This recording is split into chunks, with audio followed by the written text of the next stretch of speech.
दोस्तों हमारी मार्केट में एक और आईपीओ आता हुआ नजर आ रहा है और इस कंपनी का नाम है राजपूताना स्टेनलेस लिमिटेड। आज की इस वीडियो में हम इस आईपीओ को पूरे डिटेल में एनालिसिस करेंगे और पता लगाएंगे कि इस आईपीओ के अंदर अप्लाई करना सही रहेगा। क्या इस आईपीओ के अंदर हमें अच्छा खासा लिस्टिंग गेन मिल सकता है या फिर नहीं। नमस्कार दोस्तों, मैं मनीष गुप्ता आपका स्वागत करता हूँ हमारे चैनल मार्केट इन्वेस्टर में, जहां पर मिलती है आपको फाइनेंस और स्टॉक मार्केट से रिलेटेड नॉलेज, वो भी आसान शब्दों में। तो चलिए हम अपनी एनालिसिस को शुरू करते हैं। शुरुआत करते हैं कंपनी से कि ये कंपनी करती क्या है और इसका बिजनेस मॉडल क्या है। राजपूताना स्टेनलेस लिमिटेड एक स्टील मैन्युफैक्चरर है जो बड़े बड़े स्टेनलेस स्टील्स की बार्स बनाती है और इस कंपनी के जो प्रोडक्ट्स है यानी कि जो कंपनी के बार्स हैं वो एरोस्पेस, ऑयल एंड गैस और डिफेंस जैसे सेक्टर्स के अंदर बड़े पैमाने पर यूज होते हैं। बात करेंगे हम इसके रेवेन्यू मॉडल की, तो ये जो कंपनी है बी टू बी सेगमेंट पे काम करती है। इसका जो बड़ा रेवेन्यू है वो रिटेल से ना आकर के बड़ी बड़ी कंपनियों से आता है। वेल, ये तो हमने देख लिया कि कंपनी करती क्या और इसका बिजनेस मॉडल क्या है। अब हम बात कर लेते हैं इस आईपीओ के इंपॉर्टेंट टाइमलाइंस और इंपॉर्टेंट डिटेल्स के बारे में। इस आईपीओ का जो इश्यू साइज है वो 255 करोड़ का है,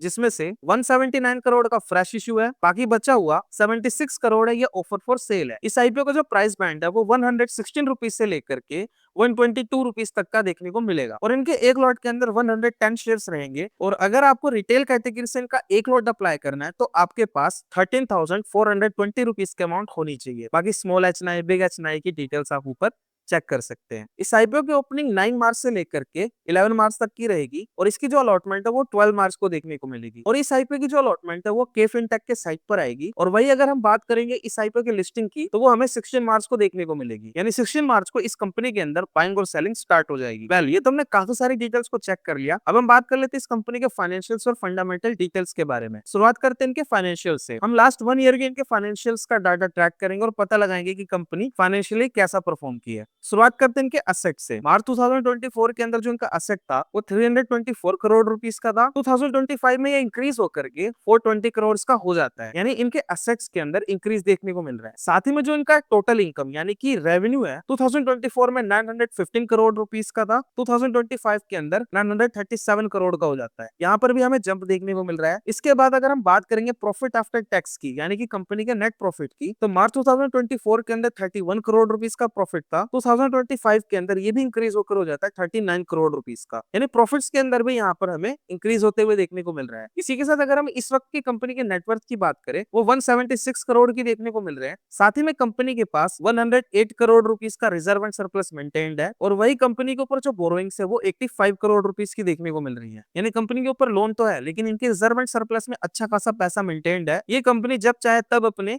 लोन को रीपे कर सकती है। इसी के साथ कुछ अगर हम फंडामेंटल नंबर्स की बात करें तो कंपनी का जो रिटर्न ऑन इक्विटी है वो 14.86% का देखने को मिल रहा है, जो कि डिसेंट है। इसी के साथ जो कंपनी का डेट टू इक्विटी रेशियो है वो 0.49 का देखने को मिल रहा है। बाकी मैं हमेशा आपसे कहता हूँ, अगर किसी भी कंपनी का डेट टू इक्विटी रेशियो अगर 2 से नीचे होता है तो कंपनी के ऊपर जो लोन है उसको लेकर की कोई भी टेंशन वाली बात नजर नहीं आती है। इसी के साथ जो कंपनी का रिटर्न ऑन नेटवर्थ है वो 13.82% का देखने को मिल रहा है, जो कि शानदार है। और बात करेंगे अगर हम प्रॉफिट आफ्टर टैक्स यानी कि पैट मार्जिन की, तो वो हमें यहाँ पर 4.87% के देखने को मिल रहे हैं। इस सेगमेंट के अंदर जो इनका प्रॉफिट मार्जिन है वो देखा जाए बहुत ज्यादा अच्छा भी नहीं है, बहुत ज्यादा बुरा भी नहीं है। एक तरह से कंपनी अपना जो प्रॉफिट मार्जिन है नॉर्मली जनरेट कर पा रही है। इसी के साथ अगर हम पी की बात करें तो आईपीओ से पहले जो इनका पी है वो 21.1 का देखने को मिल रहा है और आईपीओ की लिस्ट होने के बाद ये लगभग 20.88 का देखने को मिलेगा। बाकी पी को लेकर जो वैल्यूएशन है इसकी बात हम अपने पेयर कंपैरिजन में करेंगे। इस कंपनी का जो मार्केट कैप है वो हमें 1019 करोड़ का देखने को मिलेगा, यानी ये जो कंपनी काफी ज्यादा छोटी है, ये लिस्ट होते ही माइक्रो कैप के अंदर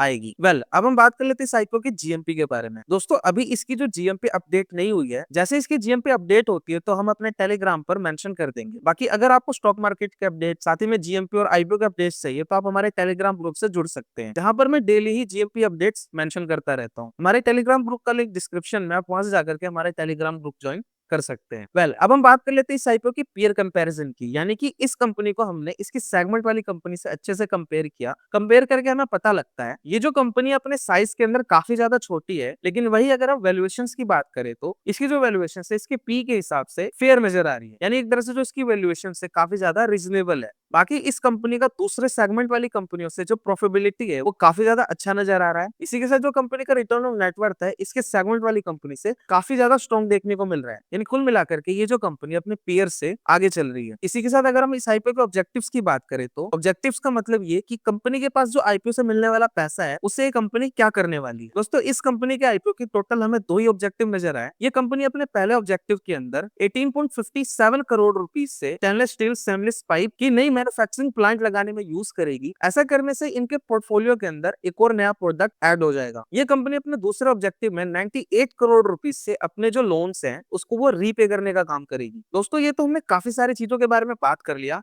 अब हम बात कर लेते हैं अपने मेन सवाल के बारे में कि क्या इस आईपीओ के अंदर अप्लाई करना सही रहेगा। इस कंक्लूजन को जानने से पहले मेरी आपसे एक छोटी सी रिक्वेस्ट है। हमारे ये जो चैनल अभी मोनेटाइजेशन फेज में है और आप सभी के साथ की और सपोर्ट की हमें काफी ज्यादा जरूरत है। बाकी ये एनालिसिस वाली वीडियो बनाने के लिए हमें काफी ज्यादा हमें रिसर्च और एफर्ट करना पड़ता है, फिर जाकर के ये वीडियो बन पाती है जिसको देख करके आप एक अच्छा डिसीजन ले पाते हैं। प्लीज हमारी मेहनत की थोड़ी सी कदर करते हुए इस वीडियो को लाइक करके हमारे चैनल को जरूर सब्सक्राइब करें।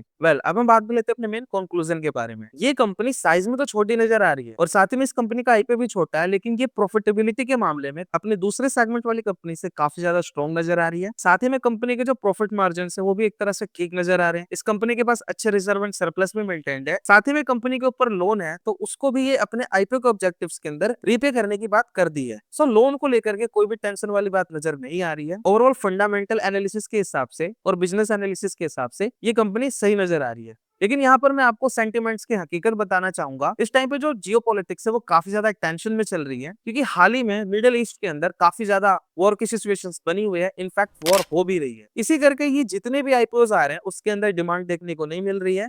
और जो जीएमपी स्टार्टिंग में तो अच्छा होता है, लेकिन आईपीओ की डेट जैसी नजदीक आती है तब तक ये जो जीएमपी होता है वो क्रैश कर जाता है। इसीलिए इस आईपीओ के अंदर रिस्क ना लेते हुए अगर इस आईपीओ की जीएमपी दूसरे दिन अच्छी खासी देखने को मिली तो ही इस आईपीओ के अंदर अप्लाई करें, नहीं तो इस माहौल के हिसाब से अगर जीएमपी अच्छी नहीं नजर आती है तो अवॉइड करना ही बेहतर रहेगा। बाकी दोस्तों उम्मीद करता हूँ ये वीडियो आपको हेल्पफुल लगी हो। अगर ये वीडियो आपको हेल्पफुल लगी है तो प्लीज इस वीडियो को लाइक करके चैनल को जरूर सब्सक्राइब करें। एम करते इस वीडियो पर 30 लाइक्स का, तो लाइक जरूर करें। बाकी इस वक्त एक और आईपीओ ओपन है जिस कंपनी का नाम है साइडमैप। अगर आपको ये आईपीओ का रिव्यू जानना है तो आप यहाँ पर क्लिक करके देख सकते हैं। बाकी मैं मिलता हूँ आपको इस वीडियो में, तब तक के लिए आप अपना ख्याल रखिए। गुड बाय, जय हिंद।